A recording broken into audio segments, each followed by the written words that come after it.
So we're going to take about the first half of the meeting to go through some updates.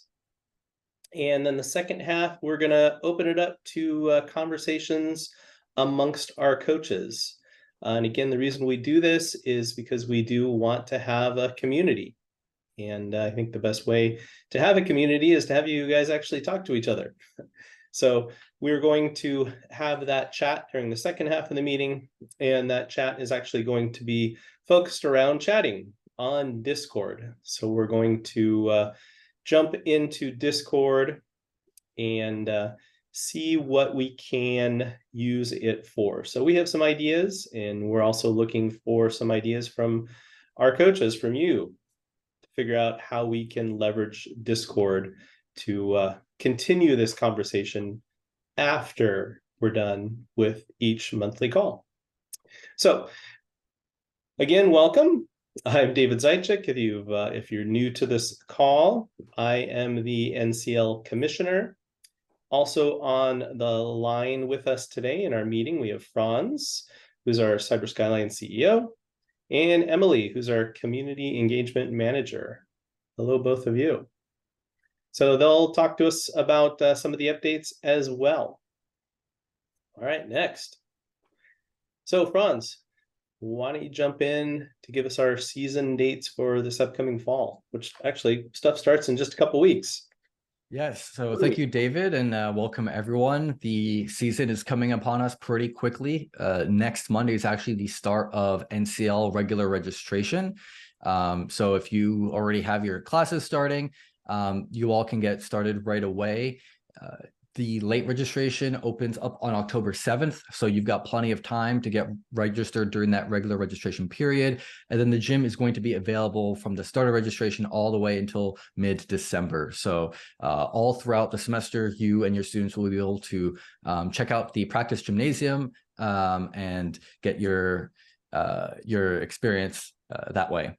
The practice game will be October 9th through the 15th. Individual game is the weekend before Halloween, and then team game is the weekend after Halloween. So we will be finished well in advance of Thanksgiving. And then we've got Spirit Week to wrap up the season, November 8th through 10th. And that last day, November 10th, is going to be when we announce the winners of the team game. Just a reminder for NCL registration, there are 3 ways to get your students registered. You can have your students, of course, pay for themselves. If they do pay for themselves and you wish to see their performance within the NCL, there is a separate process for having them confirm you as their coach. So there is documentation on coach observation. You will see that in the NCL dashboard. It's also available in the more info section on the registration page, but you'll have to follow those additional steps if you want to be able to see your students' performance and they pay for themselves. Now, the other 2 options, you can skip that process because these 2 processes will automatically compare you to your students. So the first option is when you complete your coach registration, you can purchase codes for your students using a credit card. And that is something that you can also do after the fact. So you can go in and choose, maybe say you have 10 students right now and you're still waiting on a couple other students to confirm, you can purchase for the 10 immediately and then come back to that exact same page again later and purchase additional registrations. Another final option here is to purchase through your finance department if you require a purchase order or to send a check. Visit the registration portal, scroll down and find the bulk registration button. There will be a form there that will allow you to put in your request. Another thing to note as well is that if you are going to go through your finance department, sometimes that is a process that can take pretty long, especially if you need to be able to get an exact count of your students in advance. I know that can be tricky. So something that you can do as well is put in a pre-purchase request. So you can put in registration for, let's just say 50 students, and then we can preload credit for the 50 students into your account on your dashboard. And then you can utilize that credit to redeem your NCL registrations on demand self-service. And so if you don't have an exact count, you can aim high, let's just say you have 50 students that you're budgeting for, but you only end up having 40 students who register for your class. You just only request the 40 codes, and then the credit for your 10 remaining codes will just roll over indefinitely into the next season. So that's a very nice, easy way to not have to worry about getting the exact count of the number of students. Any unused credit will just roll over to subsequent seasons. And if you need any help with any of that, just give us just send us an email at ncl@cyberskyline.com, and we'd be more than happy to help you get sorted out for the season. Another update as well. So this is a new program that we are pushing out to provide free NCL registration for underrepresented groups. This was a program that was previously available only to HBCUs, but we're now expanding it to all underrepresented groups. So this is with a partnership that we have with One in Tech to provide up to 200 free registrations for groups of underrepresented students. The students just need to meet one of these three eligibility requirements. They must be part of an MSI, HBCU, community college, first generation to attend an accredited college, or identify with a demographic that's historically underrepresented. And so any of these requirements will make them eligible.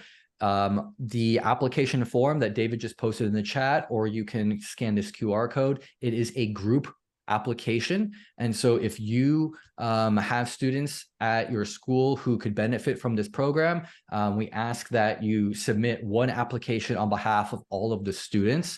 And another thing to keep in mind is that we do have a lot of different schools that participate in NCL, and we currently only have 200 free registrations that are available. So please only make this request if there is a financial need, and the $35 registration fee is indeed a barrier for those students to participate. And also, if you are connected with any companies, any potential sponsors who would be interested in contributing to this program, please connect them with us. Emily's on the call here. She'll post her email later today. But if you know anyone who would be willing to contribute into this fund, we'd like to talk to them, because we would ideally like to expand this opportunity to more than just 200 students. And we've got a question in the chat asking for the email for registration questions. That would be ncl@cyberskyline.com. And I've just posted that in the chat as well. All right, I will pass it back over to you, David. Okay, so this portion I'd like to call "What Did We Do Over Our Summer Vacation?" So I get to go first, and then I think Emily and Franz will chime in afterwards. One of the highlights was the International Cybersecurity Championship that actually took place this month, earlier this month, just a couple weeks ago. And I kind of want to pause right there and get a little quick green check mark or thumbs up if you've heard of the International Cybersecurity Championship. I got a couple thumbs up.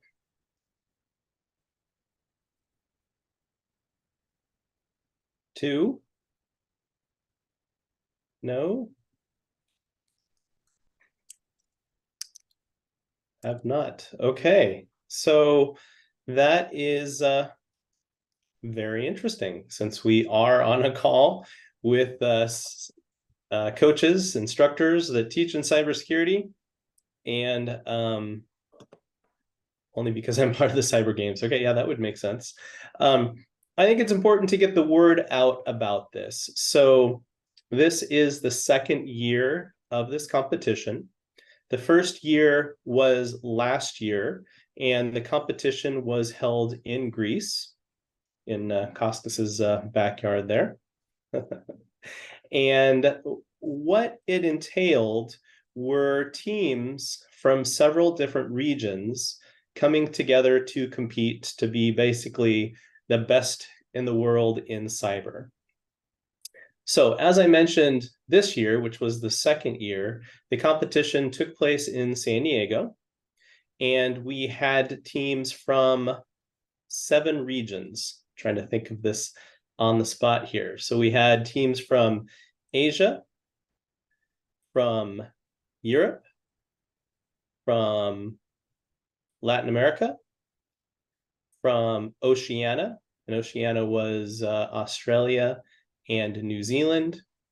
We had Team Canada, which you can actually see in the picture on the right, Team US, and Team Africa. Thank you, Ron. All right, great. I knew I was going to miss one. And so teams formed for those seven regions. And you can see we had those regions. So we actually had within those regions anywhere from, well, the US and Canada, one country represented up to about 10 to 12 countries represented within each of those regions. So that picture that you see on the left there are students from almost 60, that's 60 countries that came to the US to compete for, I guess, kind of first their country, but overall their region. And the event took place over a whole week. So we started the event on a Monday, and it ended with the picture on the left, which was the actual announcement of the winners, which was on Friday. And during that time, we had panel discussions. Ron and I actually were on a panel who led by Dan Manson. If some of you know, he was the previous commissioner of the NCL, my current position. And in our panel, we actually talked about making cybersecurity a D1 sport. So kind of what does it take to make cybersecurity competitions a D1 sport? How do we train them? Why does it matter? Those type of questions. And of course, that is tied into this competition. So the competition itself was held over 2 days, Wednesday and a Thursday. And the first part of the competition, well, it looked very similar to NCL. So day one was a Jeopardy style competition.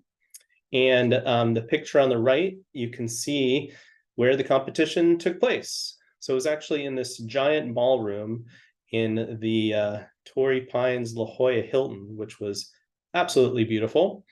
And it was a fun competition. You can kind of see that there's a whole light show going on there. Plus there was a DJ playing music the whole time.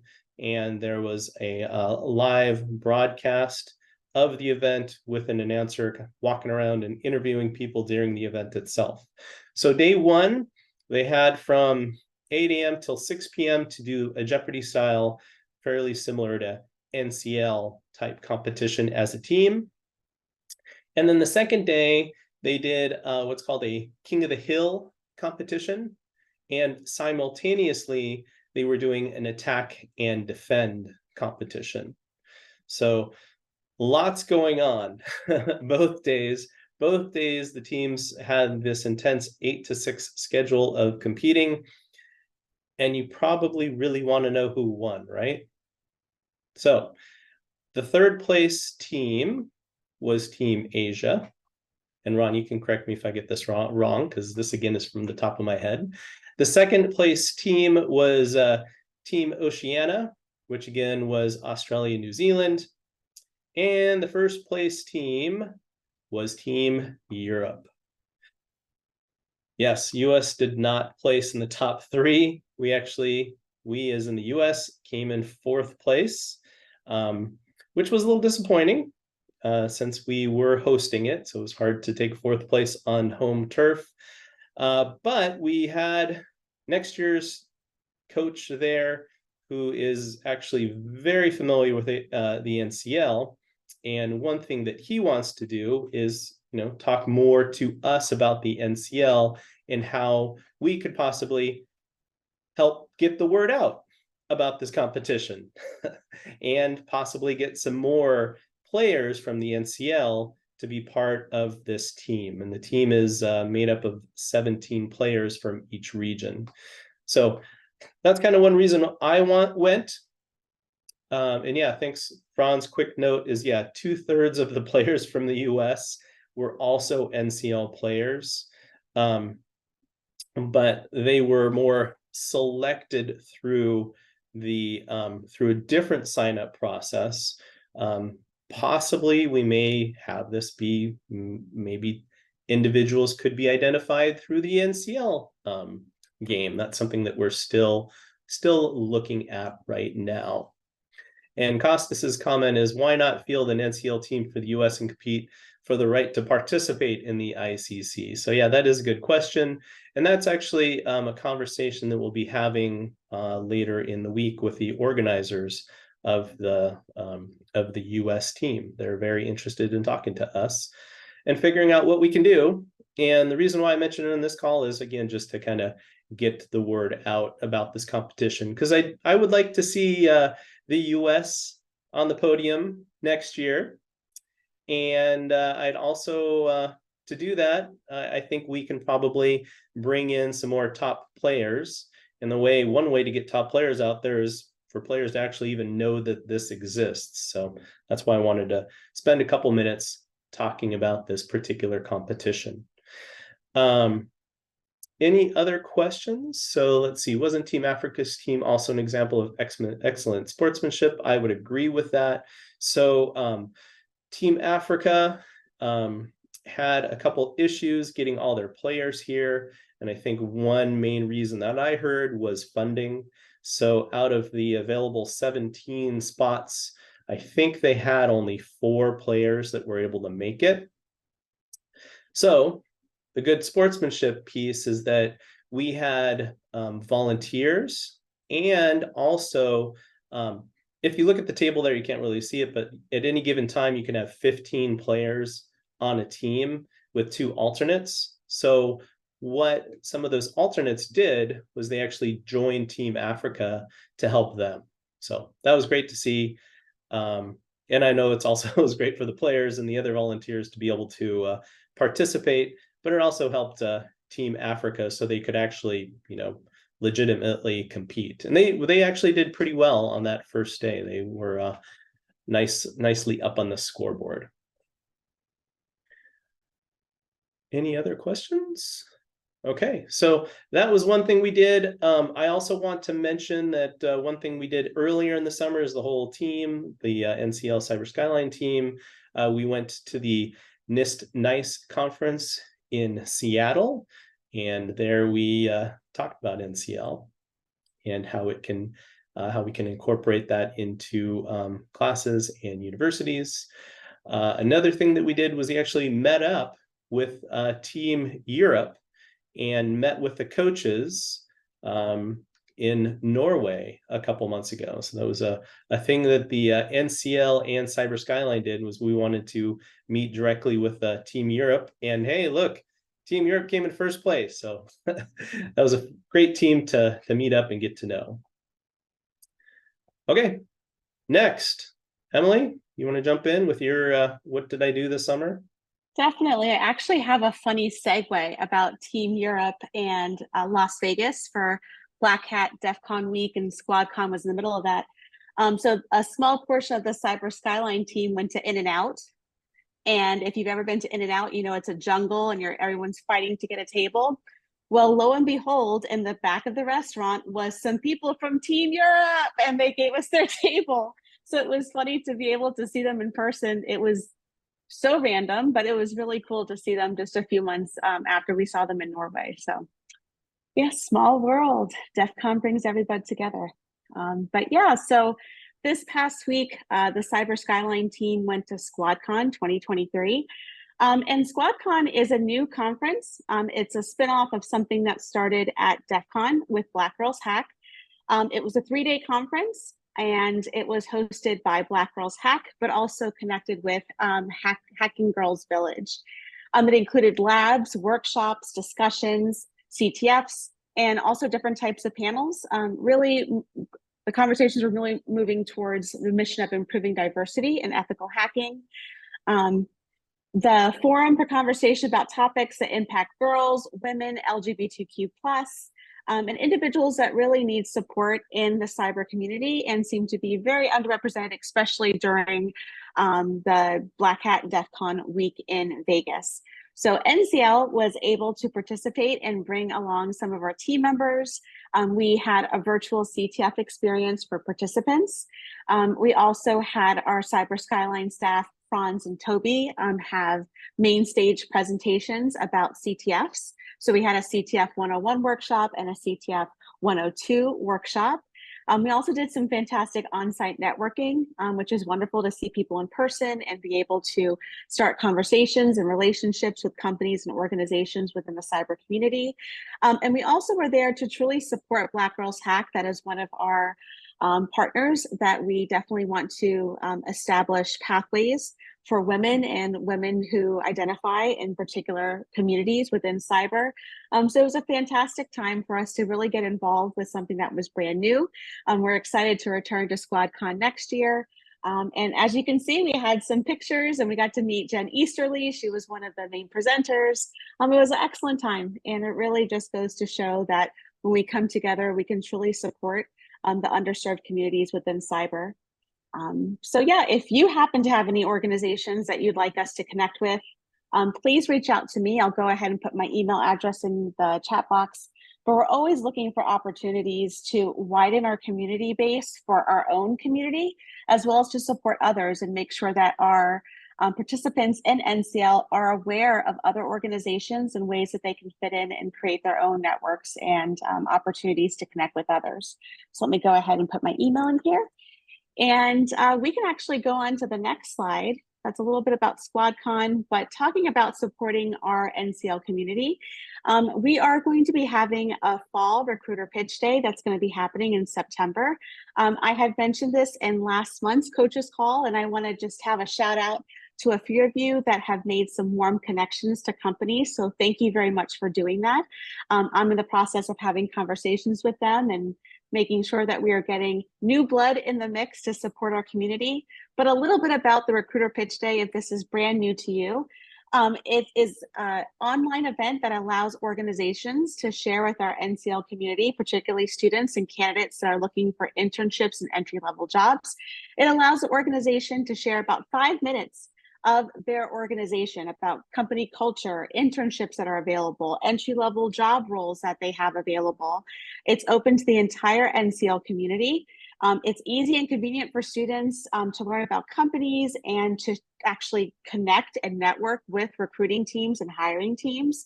It has opened the door for some opportunities for students to get those internships, to have conversations to start with hiring teams and recruiters that are truly interested in finding the best of the best. And that's what we have here at the NCL. We would love to be able to have more organizations participate in this event. My information is in the chat box, so you can go ahead and email me if you'd like me to send you a flyer about the event, or if you'd like to make a warm introduction. We would absolutely love that. The deadline is August 30th. We're looking to do the Recruiter Pitch Day event about the 3rd week in September, so that will give us enough time to make sure we set everybody up for success. But ultimately, this is about helping students get in touch with the right people and know about opportunities that are out there for companies that are hiring and allowing us to support the NCL mission. Once again, any questions, or if you have some type of introduction you'd like to make, we're happy for you to do so. And I really appreciate everyone being such a great support, especially the coaches on this call. So that's all I got, sharing a little bit about what we're doing, and we will be sharing more information about Spirit Week and things that are going to be happening towards the end of the competition season as we begin planning those and looking for more help and assistance. And Emily, one question just came up too about who's the target of the SquadCon? Sure. So actually, there was no particular target. It really was a wonderful umbrella, just a lot of diversity. It wasn't students only. It was students. It was professionals. It was allies. It really was allowing a space for people to be represented, more so for a female population and those identify as female within the community. However, there are some fantastic allies. And we met people who are supporting students from middle school and high school to career changers that are looking to find their place in the community and all in between. So it was a really wonderful, diverse conference that allowed people to come as they are and to really be able to start conversations in a safe space. So the target was very wonderfully, it was a very wide target, nice spectrum of people who attended it. All right, thank you so much. All right, so a quick update for you. I've mentioned this a couple times now. Just wanted to throw that out there one more time, is that we are having our own competition, and this is a NCL research paper competition. We are accepting submissions from researchers, academics, and students from both the US and Canada. The goal of this is to promote innovative research and also provide a platform exchanging ideas and knowledge in the cybersecurity competition area. So we do encourage interdisciplinary research, and we're looking at papers from all subject areas. Obviously, we are looking for papers that talk about cybersecurity competitions and hopefully NCL. So submissions will be opening up shortly. So we will have that submission window open on September 30th. And we are going to give you several months to go ahead and complete the submission. So submissions will be open until January 30th. We do have some money that will be given out for first place, $600, second place, $250, and third place, $150. So this is our first NCL research paper competition, and we're very excited to see where you all take it. So please get the word out. Remember, I did say students as well, so this might be something you can also pass on to students. David? Yeah, Costas. Do you mind if I kibitz here on this particular slide? Sure. Yeah, go back one there, Franz. What's that? I'll have Franz go back one on the slides. I just wanted, first of all, to encourage all the faculty that are listening to consider submitting a research paper in terms of how you use competitions in your pedagogical efforts at university or community college. Secondly, I wanted to make mention of the fact that there is a conference called the Science and Technology Education Conference, and we have some good connections to the organizers. And if some paper were to come in that would be a strong paper, I would make some efforts to promote that paper to be presented to this conference, STE, Science and Technology Education Conference in 2024. The attraction is that the venue for the STE 24 is Porto in Portugal. It's a beautiful city, a small city up the coast from Lisbon, fantastic wines, fantastic river. It's a glorious place to be, and the people that have been coming together for the STEs, I think this will probably be the 5th or 6th edition, are really educators. They're not just cybersecurity or cybersecurity competition educators, but they're just science and technology educators. So it's a real fertile place to put your ideas and to have discussions with colleagues from around the world, really, but primarily from Europe, Middle East, and the US, Canada. So I would, again, encourage you to participate in the research effort that NCL is putting out and to promote and to strengthen the NCL community through this particular aspect of researching how we use competitions. Thank you, David, for indulging me. Yeah, of course. And Costas, I did just post a link to that conference in chat. So if you want to just confirm that's the right one, I think that's what you were referring to. I have it in chat if anybody is interested in learning more about that conference. That's the one. That's correct. Perfect. I'm on the committee that reviews papers. Hint, hint. Great. Thank you so much. All right, next. So now is about almost exactly halfway through. And this is the time where we open up breakout rooms and we have a discussion among coaches. So again, the best way to build this community is to talk to each other. So I do encourage everyone to stay on the call right now. If you can't, then now would be a good time to drop off the call before we open up the breakout rooms, just so we can have those breakout rooms nicely averaged out with about the same number of people in each room. Hey, David. Yeah. I wanted to give a quick endorsement of staying on and being part of the breakout room Yes. at an well, like, unpaid commercial endorsement. Great. Several months ago, during one of these meetings, I was in a breakout room, and the names escape me right now. She's on the call. She's with like Ford Community College in Michigan. She mentioned a autonomous systems program. I reached out, and through various emails and introductions, I am just completing autonomous cybersecurity of autonomous systems at Sinclair College. In fact, I met with the teacher today, and we did the online exercise, and it was like a really great course, and got it for free. And it's my school wants to start a drone program, so the collaboration that can go on here is really important. So hang out for an extra 30 minutes. I appreciate that. Thank you so much, John. And we're going to try to extend that as well. So right now we are just meeting in groups once a month. The whole idea behind talking about Discord and how to use it is to continue the conversation. And just as John said, I also heard some great things and important information that I may use in my class from other coaches during our group discussion last month. So I think it's great and very important to keep the conversation going, not just monthly, but continuously. And that's the whole idea about getting our Discord server going. So it's there. It's been sitting there for a while. We just want to see how it can be useful for all of you. And hopefully during the discussion, you'll find out that it can be very useful. And hopefully it'll be one more tool that you guys use to stay up to date on cybersecurity competitions and everything else related to cybersecurity or just life in general. Can you put that server name, or I don't even know Discord lingo, channels, whatever. Can you put that into the chat, please? Absolutely. And Franz, yep, there we go. Thank you so much. So here is the link. So Franz, if you want to take it away and talk about how to get on for a moment, that would be great.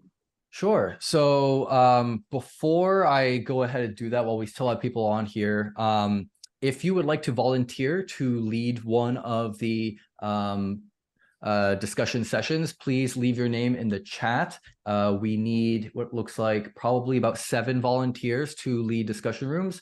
All that entails is just helping to keep the conversation going and taking notes for our recap at the end. And we will provide you with a Starbucks gift card for being an amazing volunteer. So please leave your name in the chat if you are interested in doing that.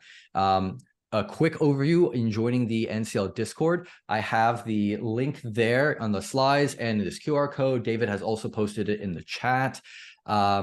When you visit that link, it will invite you to the Discord server. You will have an option to select yourself as a coach. Please click on that button, and that will let you join the Coach's Corner, where we have our coach-related discussions. There's also another optional step that you can take. If your school already uses a Discord server, you can sync the NCL announcements to your Discord server. And so you can just do that by simply going to the announcements channel, clicking on the follow button at the top of the page, and then it'll give you an option to choose which Discord server you want to sync those announcements to. A quick note on this, though, you need to be an admin of the Discord server in order to do this, so that if you're not an admin, you'll just need to go and talk to whoever the admin is for that Discord server and give them these instructions. And a quick plug as well, because not enough people know about this. We do our post-game debriefs for the NCL games on Discord. So at the end of the individual game and at the end of the team game, if you or your students are wondering, how do I solve one of those challenges? We do these like the minute after the games end. So that Sunday night, right after the games end, the discussions already have it happening on Discord. So we have a list of all the different challenges within the game and those conversations there on how to solve the various challenges. So that's a great resource for you and your students, especially if you're finding your students asking some questions after the game. We highly recommend you point them to the Discord. Angela, I'll let you go. And at the same time, Angela, as you go, I'm going to share my screen and bring up Discord just in case anyone didn't get to see it yet. So there were 4 people in our group as well.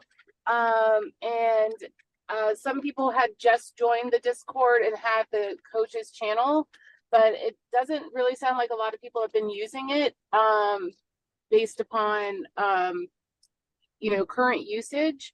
But like one of the things that I shared was that we could be using Discord as coaches to help one another throughout the competition season, to make the players stronger, and also bounce ideas off of each other on how to better facilitate NCL within our own, respective programs, but that we could be sharing a lot more information and connecting with one another.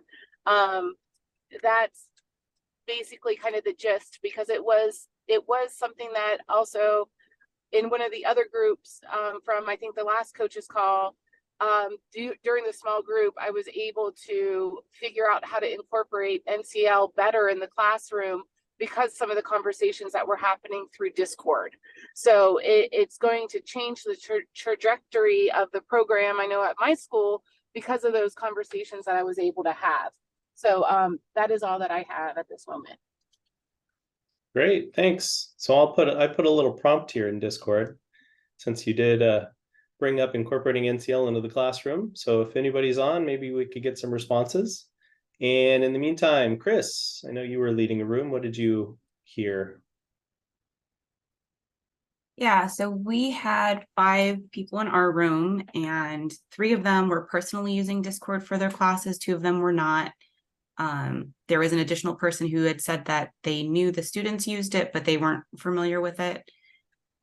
A couple of people, so 3 out of 5 of us were using Discord within their classes, 2 for their cybersecurity club, and then I'm using it for my continuing education classes. I use it as like kind of the biggest reason is to build community. So all my students are allowed to stay on the server. So we have about 100 and change students on there, and they just get different roles depending on if they're currently enrolled in classes or if they're just alumni students. And yeah, I could probably talk about Discord forever, but I won't take up all of our time. We did not get to the last question. Unfortunately, you ran out of time on the what questions or topics would you like to discuss with other coaches? Right. Well, maybe we could ask that in Discord. And then Great get some idea. responses there, so we can, like I said, keep the conversation going. All right, thanks, Chris. Franz, what did you guys talk about in your room? Yeah, so within our room, we had 6 people. 5 out of the 6 were familiar with Discord, but they were not using it actively. Mainly, it was their students who were using Discord as a preferred communication platform for each other. And the coach interaction over Discord was rather limited. So we had some questions about like, well, how do you communicate with other coaches and faculty kind of outside of these sessions, other than communicating with other coaches like during matches for esports events? There weren't very many other ways. And then we asked whether or not it was helpful to be able to have that, and potentially even have a bridge to industry, whether it would be useful to have Discord as a medium for both industry and faculty to get feedback on building these programs. And it seemed like there was interest in doing that if we're able to get involvement from both sides, which I think is like, the meat and potatoes of the question. And then I just did ask the last question as like a sanity check of like, is Discord something that faculty want to check in on, or is it a distraction? Because I understand that everyone's busy here. And it seems that it's not something that most people are actively checking all the time, but maybe it's a good way to have a secondary or primary resource for information. I'm even thinking maybe we want to do like digests as an example of the Discord conversation, and see maybe we push those out over email, just so that we might have some conversations on Discord. There are summaries that get sent out to people. Then if they want to comment or respond to that or ask more questions, they can see the digest and then jump onto Discord. But that was just a brainstorm idea I came up with. Yeah, that's great. That's good advertising, I think. So people could, at least if they're not on, they can see some of the conversation that's occurring And then if it's something that, you know, important to them and feels worthwhile, then jump on to Discord. Great.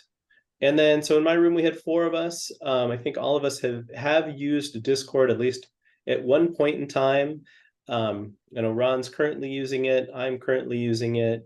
And I was talking about how I have different Discord servers for my class. So it's always, there we go. So here we go. So I have students use this to ask questions, and I have it week by week by week.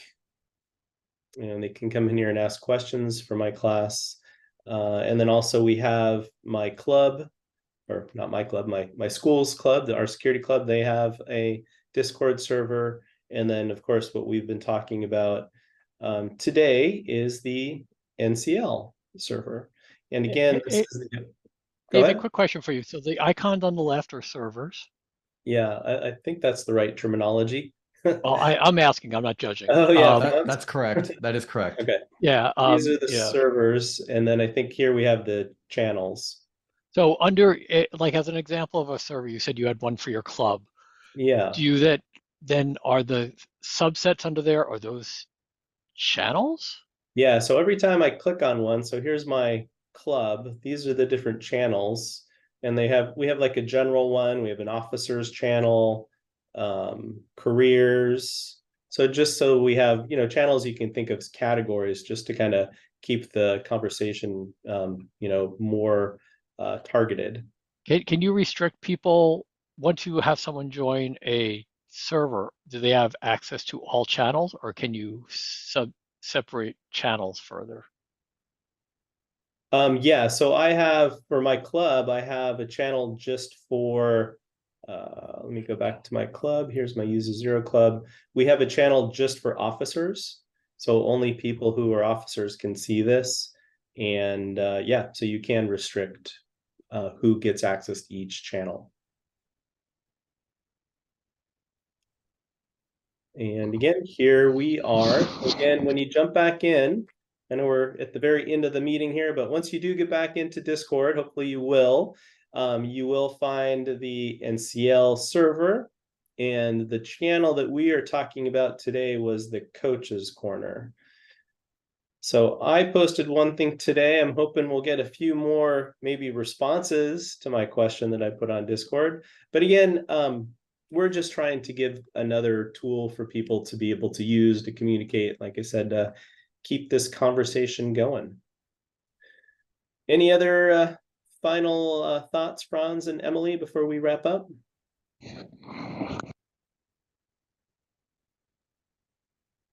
Well, nothing from me. Yeah, I think you covered everything. Thanks, David. All right, cool. Hey, it looks like someone's typing. Yay. All right, great. I got a response. Okay, that makes me feel good. We can end now. So again, thanks everybody for the meeting. We will put an email out summarizing what we talked about today. And with that, we'll have a recording. So this will all be recorded. If any colleagues want to see what they missed, they can watch the recording. And with that, we will also announce the time and date of our meeting for next month. So again, thanks everybody for joining, and we'll see you all next month. Okay.